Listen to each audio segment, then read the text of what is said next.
2024 లేదా 25లో డిగ్రీ లేదా బీటెక్ చదివారా? సాఫ్ట్‌వేర్ జాబ్ కోసం ఎదురు చూస్తున్నారా? అయితే కోడ్ జ్ఞాన్ 100 డేస్ కోర్సులో చేరండి. జాబ్ సాధించండి.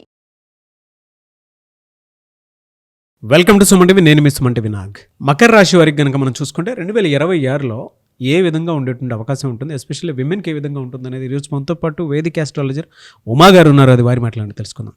నమస్కారం ఉమా గారు. నమస్తే నాగరాజ్ గారు. 2026లో కనుక మనం చూసుకుంటే అండి మకర రాశి వారికి ఏ విధంగా ఉండే అవకాశం ఉంటుంది అండ్ మకర రాశి వారి గుణగణాలు అసలు ఏ విధంగా ఉంటాయి? తప్పకుండా అండి. మకర రాశి అంటే శనికి సంబంధించినటువంటి రాశి, 10వ రాశిగా శాస్త్రం చెప్పిందండి. సో మకర రాశి వాళ్ళ కోసం మనం డీటెయిల్డ్గా చెప్పుకోవాలనుకుంటే కర్మ చేయడం కోసం, కర్మని అనుభవించడం కోసం, ఏదో ఒక పని చేస్తూ రిజల్ట్స్ రాకుండా ఇబ్బంది పడేటువంటి ఆ పరిస్థితులు చూడడం కోసం జన్మించారని చెప్పొచ్చండి. కొంచెం డీటెయిల్గా మాట్లాడుకుంటే కర్మస్థానము అంటే చిన్న వయసు నుంచి కూడా ఎవరికో ఒకరికి కర్మ చేస్తూ ఉంటారు. కర్మ అంటే సేవ అనుకోవచ్చు, పని అనుకోవచ్చు అనమాట.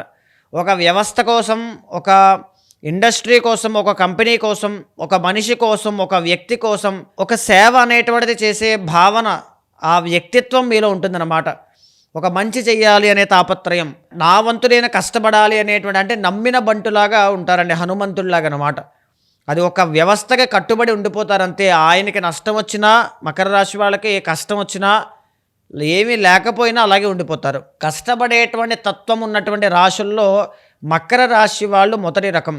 ఏదైనా ఒక సమస్య వచ్చినప్పుడు దాన్ని ముందు పని చేద్దాం, మన పని మనం చేద్దాం, ఏం జరుగుతుందో తర్వాత చూసుకుందాం అని జీవితంలో ఎక్కడా కూడా ఆగకుండా, కృంగిపోకుండా 10 మందికి ఇన్స్పైర్ చేస్తూ 10 మందిని ముందుకు తీసుకువెళ్ళేటువంటి వాళ్ళు మకర రాశి వాళ్ళండి. చాలా సందర్భాల్లో వీళ్ళ యొక్క జీవిత పయనమంతా కష్టం దగ్గర ఆగిపోతుంది, కానీ రిజల్ట్స్ అనేటువంటివి పరిపూర్ణంగా వీళ్ళు అనుభవించలేరు. వీళ్ళ వల్ల పక్కన వాళ్ళు అనుభవిస్తారు, అది ఖచ్చితంగా జరుగుతుంది. కానీ వీళ్ళ వరకు అది రాదు. నోటిదాకా వచ్చి వెనక్కి వెళ్ళిపోవడం, వీళ్ళు సంపాదించిన కష్టం అంతా కూడా వేరే వాళ్ళ క్రెడిట్ అంతా అనుభవించడం, ఇలాంటివి చాలా ఎక్కువ. వీళ్ళకి ఆ విషయం తెలిసినప్పటికీ కూడా కొన్ని సందర్భాల్లో చాలా లైట్ తీసుకుంటూ ఉంటారండి. కాబట్టి ఆ విషయంలో జాగ్రత్తగా ఉండాలి. అయితే వీళ్ళ యొక్క చార్ట్ మనం ఒకసారి చూస్తే అండి, ద్వితీయ అధిపతి శని, విద్యావంతులు, జ్ఞానవంతులు, నేర్చుకోవాలి, సాధించాలి అనే పట్టుదల ఎక్కువగా ఉన్నవాళ్ళు, పౌరుషం ఎక్కువ ఉన్నటువంటి వాళ్ళు, మాట అంటే పడనటువంటి తత్వం ఉన్నవాళ్ళు, ఏదైనా తన సొంత రెక్కల మీద ఆధారపడి పని చేసుకుంటారు తప్ప పక్కన వాళ్ళు ఇబ్బంది పెట్టాలి, పక్కన వాళ్ళని వాళ్ళ మీద ఆధారపడి వాళ్ళకు ఒక భారం అవ్వాలి అనే ఆలోచన లేనటువంటి వాళ్ళు. సో అవసరమైతే వీళ్ళు కష్టపడి 10 మందికి పెడతారు తప్ప ఎవరి దగ్గర చెయ్యి చాచేటువంటి మెంటాలిటీ లేనటువంటి వాళ్ళు అనమాట అండి. సో ఇక్కడ ఏంటి అంటే గురుబలము అనేటువంటిది జనరల్లీ వీళ్ళకి ఉండదండి. అంటే వీళ్ళకి కింగ్ మేకర్స్గా బాగా సక్సెస్ఫుల్గా ముందుకు వెళ్తారండి. కింగ్స్ కంటే కింగ్ మేకర్స్గా వీళ్ళు ఎక్కువగా ఉంటారు. అంటే వెనకాలండి గ్రౌండ్ వర్క్ చేయడంలో వీళ్ళు నిష్ణాతులు అని చెప్పొచ్చండి. చాలా సందర్భాల్లో వీళ్ళ దగ్గర ఉన్నటువంటి డబ్బులంతా ఖర్చు అయిపోవడం, అవమానపడడం. ఎందుకు ఇవన్నీ అంటే వీళ్ళ దగ్గర ఉన్నటువంటి డబ్బులన్నీ కూడా అతి మంచితనంతో దాన ధర్మాలు ఎక్కువగా చేసేసి మోసపోయేటువంటి వాళ్ళలో మకర రాశి వాళ్ళు ఒకళ్ళు. ఒక మనిషికి డబ్బులు ఇచ్చి కష్టపడిందంతా పెట్టి మాట పడతారనమాట వాళ్ళ దగ్గర నుంచి. అంటే అవమానపడుతూ ఉంటారు. పెట్టడం ఎందుకు, అవమానపడడం ఎందుకు అనే ఆలోచన కూడా ఉండదు. ఆ ధర్మం వైపే ఉంటారు, పర్లేదు అనేటువంటి దాని మీదే ఉంటారు. తట్టుకుని నిలబడతారండి. ఆ మోటివేషనల్ స్పిరిట్ వీళ్ళలో చాలా బాగుంటుంది.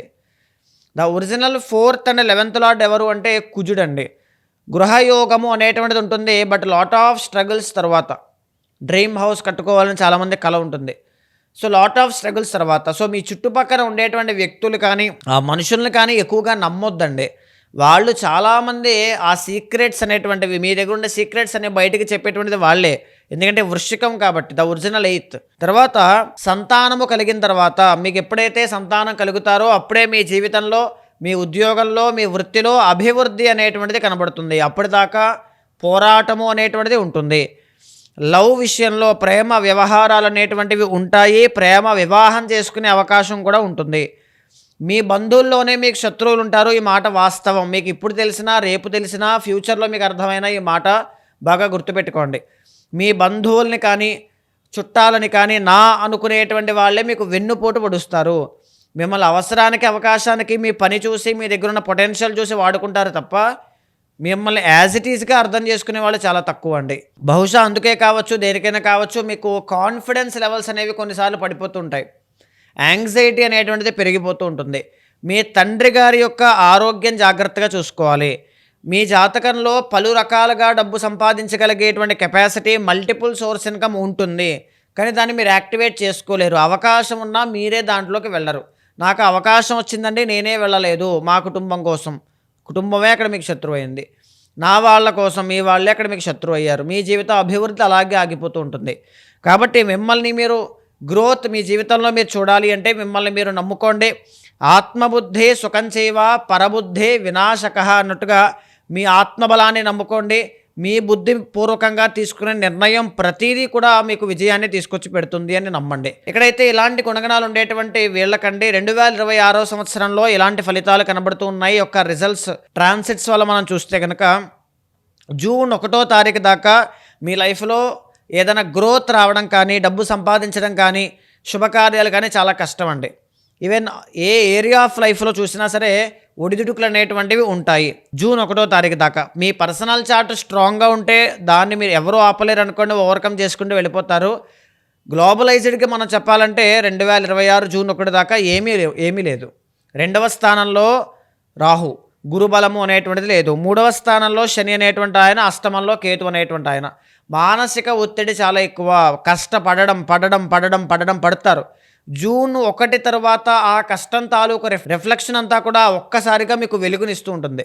ఏ పరంగా సక్సెస్ అవుతారు అంటే అప్పులు ఏవైనా ఉంటే అవన్నీ తీర్చేస్తారు, వ్యాపారంలో సక్సెస్ అవుతారు, వివాహ ప్రయత్నాలు అనుకూలిస్తాయి, గౌరవ మర్యాదలు పెరుగుతాయి, ధన ఆదాయం పెరుగుతుంది, శుభకార్యాలు జరుగుతాయి, మీ ప్రొఫైల్ బిల్డ్ అవుతుంది. అన్ని విషయాలను కూడా 5 నెలల పాటు, మొదటి 5 నెలలు ఎంతైతే ఇబ్బంది ఉంటుందో సెకండ్ 5 months అన్నీ కూడా అంత అద్భుతమైన శుభ ఫలితాలు మీకు ఉంటాయి. సో ఆ టైం వరకు వెయిట్ చేయండి.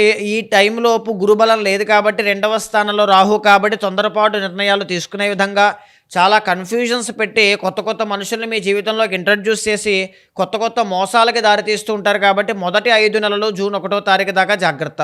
మళ్ళీ నవంబర్ 1వ తారీఖు దాకా గురువు బాగుంటారు కాబట్టి ఇబ్బంది లేదు. నవంబర్ 1 తర్వాత మళ్ళీ బాగోదండి. అష్టమంలో గురువు అనేటువంటి ఆయన అవమానాలు, కష్టాలు, ఒత్తిడి, ఆర్థిక సమస్యలు, అప్పులు ఇవన్నీ ఎక్కువ. 2వ స్థానంలో రాహు నవంబర్ 25 దాకా. తర్వాత మళ్ళీ జన్మంలో కూడా బాగాలేదు, మళ్ళీ కేతు కూడా బాగాలేదు సప్తమంలోకి వెళ్ళాక. సో ఓన్లీ వన్ థింగ్ ఏంటి అంటే ఈ శనిగ్రహం మాత్రమే మీకు అనుకూలిస్తున్నారు సంవత్సరం మొత్తం చూస్తే. శని ఇండికేట్స్ ఎప్పుడు కూడా కష్టం అండి. అంటే మీరు ఎంతైతే కష్టపడతారో దానికి తగిన ప్రతిఫలాన్ని ఇవ్వడానికే చూస్తారు తప్ప లక్ ఫ్యాక్టర్ అనేటువంటిది ఆయన ఇవ్వరు. తర్వాత శరీర ఆరోగ్యం అయితే బాగుంటుంది, తర్వాత మానసికమైన ఆరోగ్యం అయితే బాగోదు. ఈ సంవత్సరం సంపాదన అయితే వస్తుంది, డబ్బులైతే నిలబడవు. విద్యలో ఆటంకాలు ఎక్కువ, మోసపోయే అవకాశాలు ఎక్కువ. దీనికి తగినటువంటి నిర్ణయాలు తీసుకునే ప్రయత్నం చేయండి. ఆస్ట్రాలజీ పరంగా ఇవన్నీ కూడా ఒక ఇండికేషన్లా మీకు కనబడుతున్నాయంటే మీకు ఒక సిగ్నల్ ఇస్తోందండి. అంటే మీరు జాగ్రత్త పడడానికి, కర్మని మినిమైజ్ చేసుకోవడానికి ఏం చేస్తే బాగుంటుంది అంటే దుర్గాదేవి యొక్క ఆరాధన, దుర్గాదేవి యొక్క కవచాన్ని 21 రోజుల పాటు దీక్షగా ఉదయము సాయంత్రము మానకుండా చేయండి. ఆ 21 రోజుల్లో బ్రహ్మచర్యం పాటించండి. ఉల్లిపాయ, వెల్లుల్లిపాయ, నీచ మాంసాదులు తినకుండా పాటించండి. ఆ 21 రోజుల యొక్క ఫలితం వల్ల సంవత్సరం మొత్తము కూడా రాహు యొక్క అనుగ్రహం మీకు దక్కుతుంది. చాలామంది అండి అంటే 2026లో ఇప్పుడు మీరు చెప్పిన దాని ప్రకారం వ్యక్తిగత జాతకం ఏ విధంగా ఉందో తెలుసుకోవడానికి, అంటే జాగ్రత్తలు తీసుకోవడానికి ఇంట్రెస్ట్ చూపిస్తూ ఉంటారు. అలాంటి వాళ్ళు మిమ్మల్ని అప్రోచ్ అవ్వాలంటే ప్రాసెస్ ఏంటి? తప్పకుండా అండి. మనం మాట్లాడుకునేటువంటి గ్లోబలైజ్డ్ ఫలితాలు, ప్రొడిక్షన్స్తో పాటుగా 2026లో వ్యక్తిగత జాతకంలో ఉండేటువంటి మహాదశ, అంతర్దశ, నవాంశ, దశాంశ, లేకపోతే రాశి చక్రంలో ఉండేటువంటి గ్రహాల కలయికలు ఎలా ఉన్నాయి, ఎక్కడెక్కడ ఆ ఆస్పెక్ట్స్లో ఏ ఏరియాస్లో మీరు జాగ్రత్త పడాలి అనేటువంటి ప్రతి అంశము కూడా డీప్గా చర్చించుకునే విషయంలోనైనా, వాటికి సంబంధించిన శాంతి పరిహారములు ఆచరించేటువంటి క్రమంలోనైనా నన్ను సంప్రదించాలి అనుకుంటే కింద కనిపించే నెంబర్కి కాల్ చేస్తే మా వాళ్ళు మీకు పూర్తి వివరాలు అందిస్తారు.